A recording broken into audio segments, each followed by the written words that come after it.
Hello, everyone. Today we have a special guest. He's a Grammy-nominated, world-renowned cellist, arts advocate, and professor of music. Welcome, everyone, Seth Parker Woods. Welcome to the channel, Seth. Thank you for having me. Thank you. So, just to start off, you are in a very rare group of Black musicians. You are an instrumentalist, but also you're an instrumentalist working in classical music. What was your journey like getting there?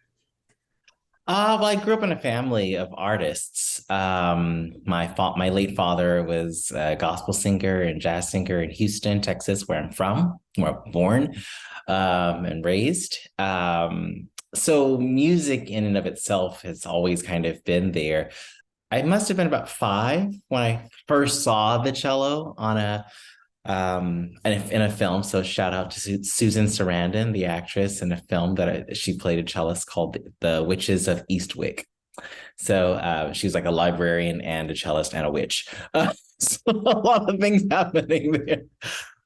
So that's kind of how I started. I ended up in a school that had a huge focus on the arts and sciences, and kind of started there with Mrs. Parker, who was the strings teacher, kind of cultivated that. And then I had a series of really great teachers along the way. And finding my first big primary teacher was David Garrett, who's now here in Los Angeles, actually, where I live. He's with the LA Philharmonic and has been for well over 20 years. But at the time, he was with the Houston Symphony. Along the way, ended up meeting a series of really great kind of mentors and teachers at the Juilliard School, and then making my way to Europe. And so I lived in Europe about 7, 8 years, living, working, trying to survive, seeing the world in a very different way. But always been being so intrigued and trying to find ways in which the cello, of course, historically sits within the medium, but also where it could possibly go, where I could try to take it myself. So, why the cello?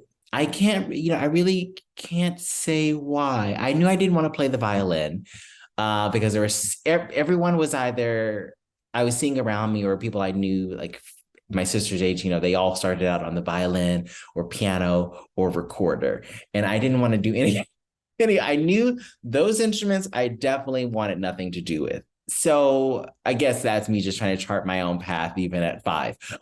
But it was the cello that kind of stuck with me, and has stuck with me, 30, many 30, more than 30 years later now. Can you play other instruments? No.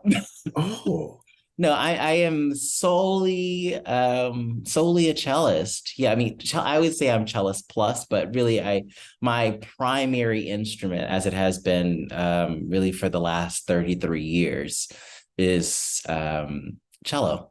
I would never call myself a multi-instrumentalist. Like I can play a very little bit of piano, but you don't want to hear that. Yeah, I don't want to hear it. okay. So you previously mentioned that, your father sang gospel and jazz.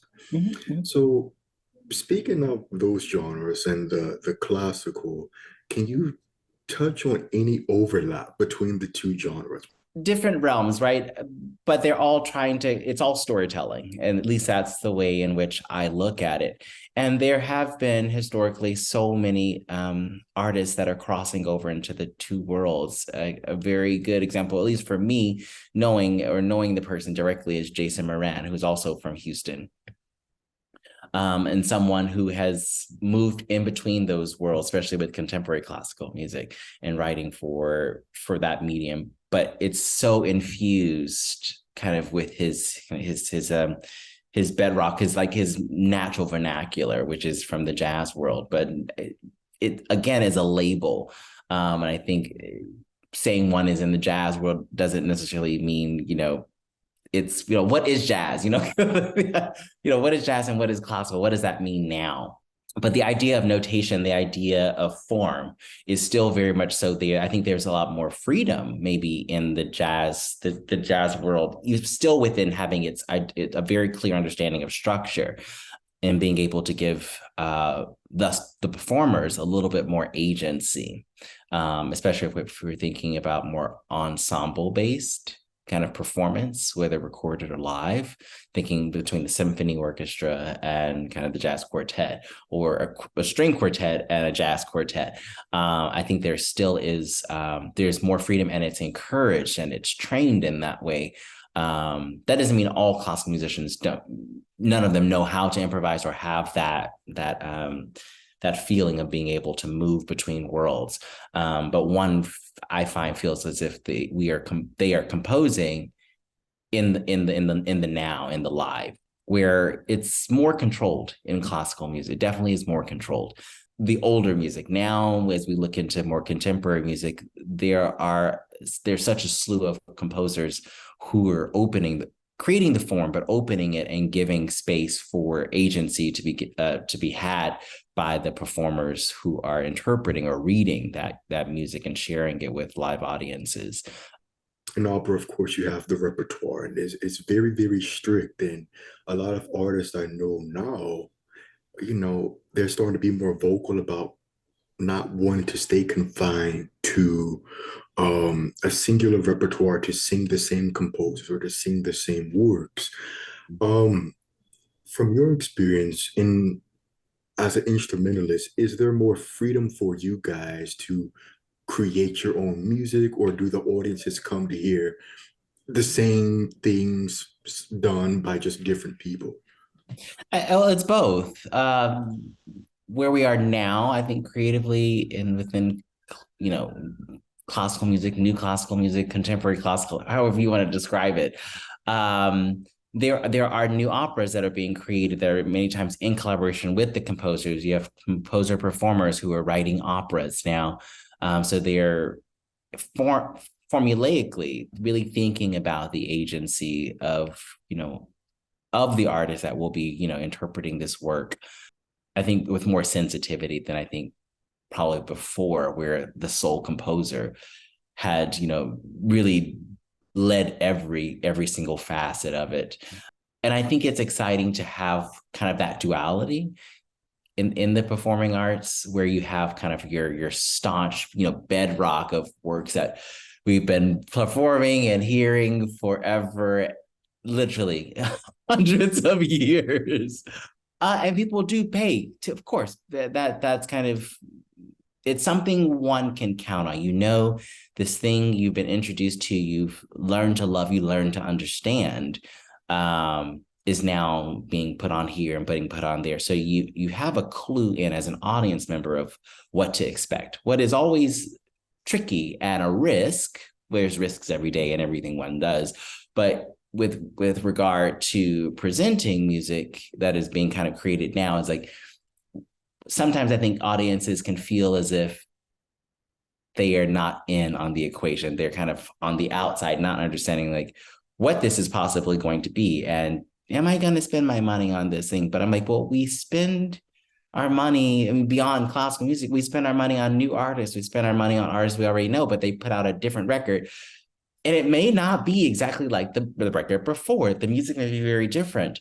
And so I'm still trying to wrap my head in many, many ways around why there is such a split between the popular culture and this kind of old high art, if you want to call it that, inside of the classical role. Why we feel there's more openness in many ways within popular culture, maybe because it speaks more to the people as a larger collective, and not necessarily kind of to this specialized, this niche area. If we think classical music still is a niche area, I know that sounds so ridiculous to say, it's been around so long, but a specific area that may not always reach the larger masses in the same way that popular culture does. Just expanding upon that question about the popular culture. I was going through some interviews and just going through some different researches doing different things. And classical music and the opera, just this entire world, at one point in a time, it was heavily ingrained in popular culture. It wasn't out the norm to see like an instrumentalist or an opera singer on, say, The Tonight Show or Merv Griffin or, you know, any of those shows. So, what changed? I don't know. I am the perfect person to speak to that. What I do notice is, yeah, there were these times when there truly was a crossover or kind of an interdisciplinary kind of like collaboration in that way where they weren't siloed.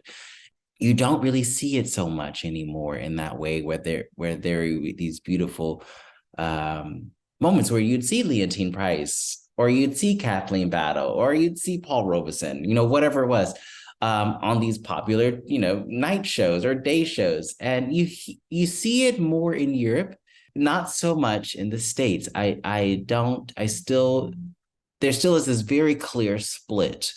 I don't have a direct answer for it, but I'm all for it for it coming back.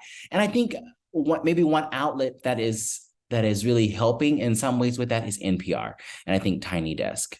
Tiny Desk is one of those where you see such a wide variety from the most extreme avant-garde contemporary classical music to traditional classical music to folk to R&B to hip hop to soul, neo soul, art, all of it. You see all of it on that channel. So I'm so thankful that that Tiny Desk has become what it is, and truly trying to and having the right showrunners and producers that are bringing in a wide variety of artists. So, you mentioned in your answer, sort of the differences between classical music and how it's received in Europe and here in the States. You being an international artist yourself, what is your experience working here, working there?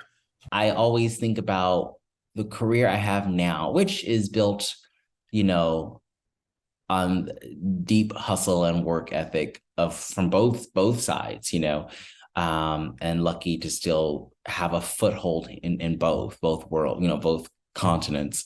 But I think one of the first things that I found when moving to Europe was just that a specific type of openness, a specific type of aesthetic towards performance that one wasn't so shy and so overly conservative that they had to, the tastemakers, the gatekeepers would push certain things out. Not that that doesn't happen. I know it definitely happens in Europe too. It doesn't. I'm not saying that. I want to make sure that that's very clear. Having sat on all sides, but I find that there is just a bit more risk in what is being presented out there. And I know that's changing here in the States, and I'm maybe not in the small towns in the US, but and of course in the bigger cities there's just a giant concentration of all of the different worlds kind of coexisting, but still siloed. There's still siloed. That's just it's the art forms and the presenters, and you have these audiences that go to this place because they trust and know that we are going to get this thing that I align with and that I like to watch and I like to hear. So I go to this club, I go to this performing arts center, I go to these house parties, because I know they're going to bring this, this is what they're giving, and that's what I need. So, it's the cultivation of artists and consumerism as it's related to culture. I guess places have found a way, both in Europe and the States, to find more openness and more sharing across the lines. But in many ways, I find that Europe may be more open. Would you say it's easier to find work there than it is here? In Europe, I mean, every place has its challenges. I can't be like, I'm not gonna give this idea of like, oh yes, you just fly somewhere and they're gonna be all like, oh, welcome. We've been waiting on you. No, that's just it's not it. I mean, maybe it's possible. It is anything is possible. But I think it has to be very stated very clearly what one is looking for. Like, what level of presentation, what level of sharing are you trying to do? Are you looking for a nightclub? Are you looking for a house party? Are you looking for the biggest, concert hall stages, town halls, big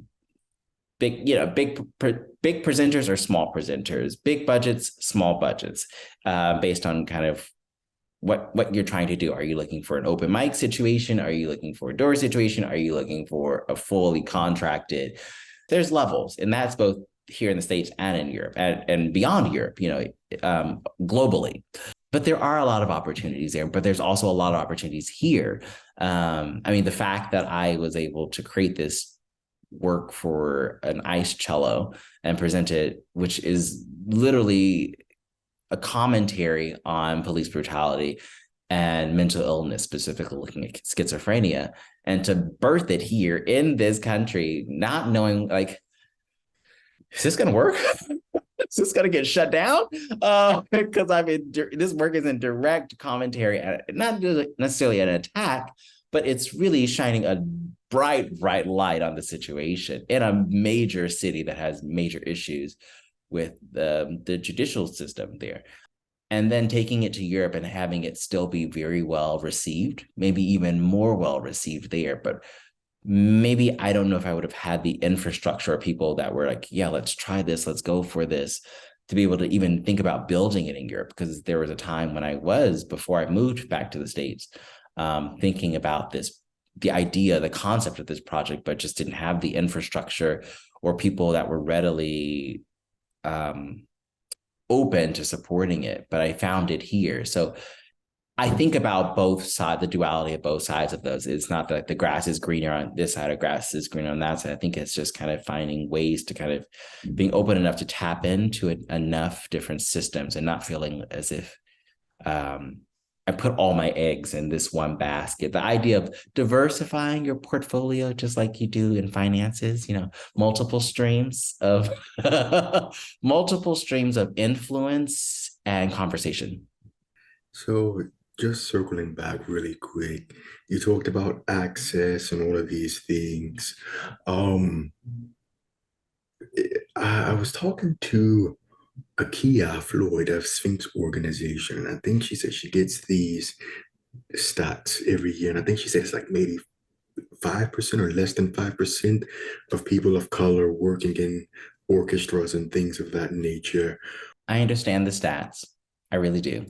And I understand my own lived experience in navigating the classical music world as a performer, but then as an administrator, as a curator, and as a board member as well. And yeah, there still is a lack, but I think also we need to zoom out and not be like, well, there's just not enough of us there. And I'm like, well, which area are we talking about? Are we talking about the performers? Or are we talking about those that are making decisions? Or are we talking about those that are cultivating partnerships, in communities? But all that leads back to an educational pipeline. And the way I see it, at least, so many of us are being pushed towards just the performance side, and not necessarily how can I affect change beyond just being on the stage, being upfront, because you have ones that are upfront, but they aren't necessarily the ones that are making the choices or helping to open the doors and keep the doors open. So what is it to affect change in that way and give opportunity and see yourself being a part of it beyond just kind of being part of the sonic face that people, concert goers, see? In many ways, there have been so many kind of roadblocks that have been put into place. And I think also a lack of education beyond, you win this competition. Okay, you're great. We give you a few presentations and then, all right, next person.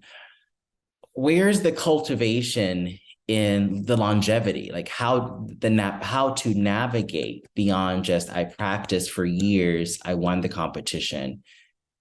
And then how do I stay in the game in the way that I stay or become the best possible person I can, the best possible artist I can. And that, in fact, my career is not only limited to just being a performer. How can I be a performer? How can I be an advocate? How can I be an administrator in this and helping to to break some ceilings and keep the ceiling open for more to come into, and then cultivating the mentorship around that. I think that becomes the bigger question, and I think the bigger plan of action, instead of us just saying, well, there's just not enough of us. I mean, but where is the mentorship? Like, what plan of action does one have in place or is thinking about to cultivate that? I spent a few years training and working and still work as a mentor, but also finding my way in and trying to continue to tell myself and tell those that are coming up beyond me, you are not limited to just being a performer, but what is it to be a performer beyond just the stage? What is it to be a performer and an advocate, a performer and an administrator, a performer and a curator of experiences? And thinking of yourself and your artistry in that way, and how you affect many communities and not just the one kind of you were trained for. I'm in classical music, so therefore I'm just a classical musician. But no, you're a storyteller at the end of the day. We are reflections of the times. Seeing as you have been able to make a formidable career as a performer. You've done orchestral, you've done chamber, you've done symphonic works, you've done jazz, you've just crossed the entire gamut. Do you have a preference? Um, no. I mean, there are moments where, just as a creative, there are moments where I long, or I feel like my body, my spirit, creative spirit just needs this style, this area, these specific gestures, these specific aesthetics to do in that moment. So that is what I do. But many times I'm juggling multiple kind of like plates in the air, many things are spinning. But, I had a teacher and a mentor long ago that just said, Seth, play all the music, do all the arts, do as many of them as of the ones that you see yourself in, and also dare to dream about the ones that you don't know about. You get a bedrock in whatever it is you train in or you develop, whether that's formally in an educational system or, through mentorship, the idea of learning by rote and cultivating in that way, and the kind of the experience comes on the job. And then being as diverse as possible. Like, you have like a bedrock, and then how do you add to that to be able to do anything, to be able to do as many things as as many things that you dream up, and also the things you didn't know to dream for. Don't be closed off to bringing in a few other things. Be influenced by the times. Don't necessarily just shut yourself down to one thing, because like, oh, I'm a jazz singer. I'm like, well, what does that mean? What is that informed by? Like, what is vocal prowess and storytelling as a jazz singer now? Like, what does that look like? What does that sound like? What is that influenced by? And kind of what is the lineage of that? So you don't feel as if you are inventing the wheel, because you're not. You're just changing it based on the lens within which you are seeing the world right now. Yeah. And speaking of experiences, you had a once in a lifetime, or we want to hope it happens more than once. You got nominated for a Grammy and you were there. Yes. Yeah, What I was. was that like? Oh, I guess it's still kind of surreal in a way that, it happened. I guess it's me being really, really modest. But truly, honestly, and I didn't even going there. I didn't go in like, oh my God, I hope I win. For me, I think back to the younger Seth, the 5-year-old, the 10-year-old, the 15-year-old. I didn't dream to get into this, to get a Grammy, to be even nominated, to be even seen that way. It was just so special just to be in that room with all these creatives. And I know there's politics and things around who gets the Grammy and who decides the votes, and, people upset and but it was just great to kind of a night of music where all these different artists from all these different fields, what sometimes feels like it's on the fringe and sometimes it's very popular. Of course, the Grammys is so popular culture driven. It was just, for me, so amazing just to be there and to be with my colleagues who we were all nominated together for this record we did of the music of Julius Eastman. with my group Wild Up, which is based here in LA. So it was just amazing to kind of just be there collectively. Of course, we were bummed that we didn't get it, but we were also in such great company with some of my other near and dear colleagues that did win for a record that was also just as powerful, you know. But I had fun. I really did have fun, and I hope it's not my last time there, It and won't not my be. last time being nominated. Yeah. It won't be. So, speaking of influences, what influenced your latest project or record, A Wedding Or? Oh yeah, so a wedding or is it's part of my larger project called Difficult Grace, which is both a show and my upcoming album coming out on April 14th.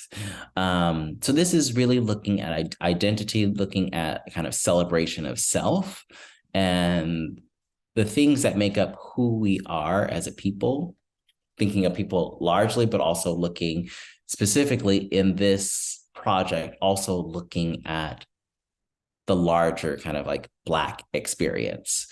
And that is told and expressed through words, that's told and expressed through image, and of course through sound throughout time, and looking at all these artists that I'm pulling from that are helping tell these stories or these perspectives, not necessarily offering a codified answer, or not necessarily, I don't know if I'm really posing answers. Sometimes I am posing answers. Sometimes it's more reflections, or trying to get closer to who I am or who one is. I leave it open enough in that way for people to be able to find themselves inside of it. But I am pushing the limits, you know, whatever the limits are, the idea of what the limit is for a classical cellist, you know.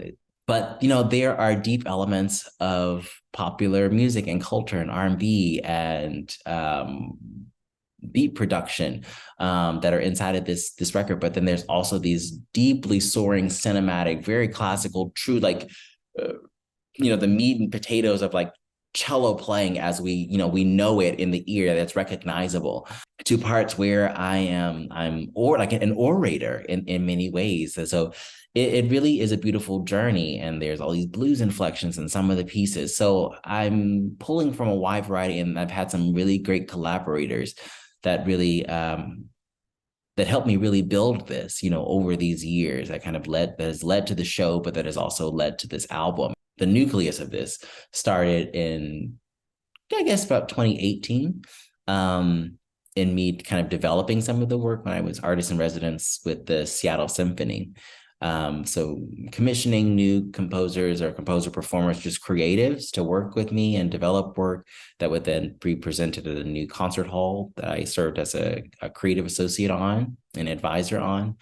Well, that came right before the pandemic shut down. So then everything like stopped, and I was like, well, okay, I've done this first version of this thing, but now I haven't really had a chance to figure out what exactly it is, or am I saying something? Is there something inside of this? Like all these pieces come together in an interesting way. In this work, A Wedding Or, what we learned from Descartes, is interesting. Sorry, Descartes.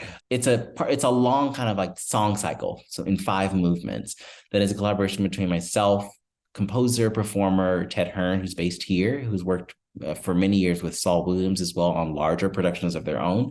And the poet from Chicago also, Kimmy Alabi. The text in which I sing while playing is from Kimmy's first big collection of poetry that came out last year, titled Against Heaven.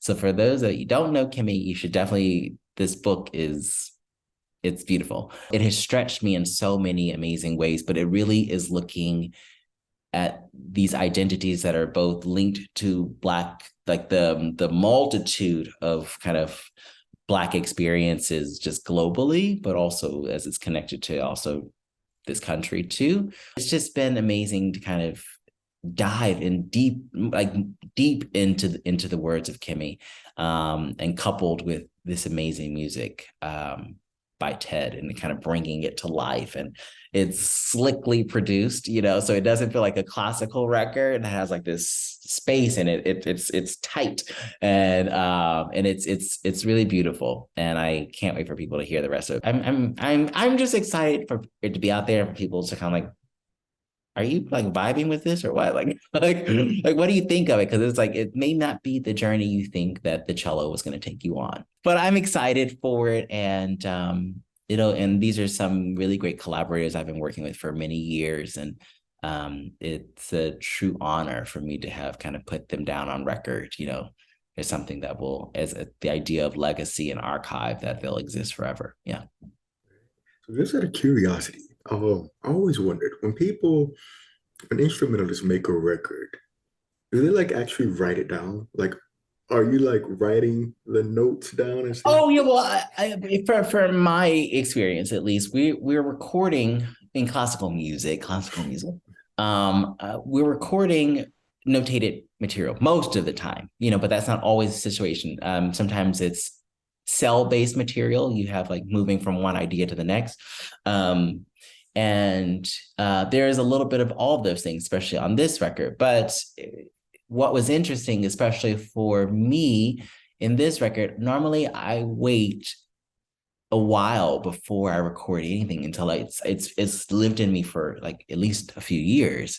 All of the cello parts are all notated and everything, and the electronics are built, but I was really building and kind of finessing and figuring out all the vocals, because I am not like a trained vocalist, like at all.